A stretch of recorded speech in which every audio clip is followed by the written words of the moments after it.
ഇന്ന് ഫെബ്രുവരി 26 വിനായക് ദാമോദർ സവർക്കർ സ്മൃതി ദിനം. ഭാരതത്തിന്റെ സ്വാതന്ത്ര്യ സമര പദങ്ങളിൽ വിപ്ലവത്തിന്റെ തീജ്വാലയായി മാറിയ വീര സവർക്കർ.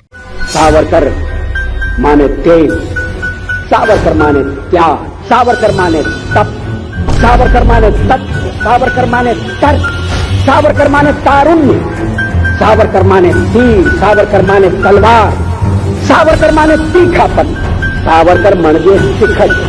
कैसा बहुरंगी. ഇരട്ട ജീവപര്യന്തവുമായി ആൻഡമാൻ നിക്കോബാറിലെ സെല്ലുലാർ ജയിലിൽ തീയിൽ പഴുപ്പിച്ച ഇരുമ്പ് ചാട്ടയുടെ അടിയേറ്റുവാങ്ങി പ്രാണൻ പിടയുമ്പോഴും വന്ദേമാതര മഹാമന്ത്രം ജപിച്ച ധീരദേശസ്നേഹി, വീരനായ ഭാരതപുത്രൻ.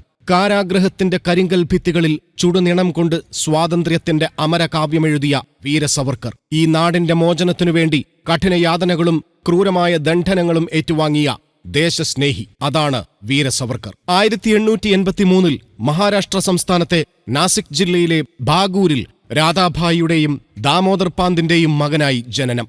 തന്റെ വിദ്യാഭ്യാസ കാലത്തു തന്നെ ഹിന്ദുത്വ വിപ്ലവത്തിന്റെ പാത സ്വീകരിച്ചു.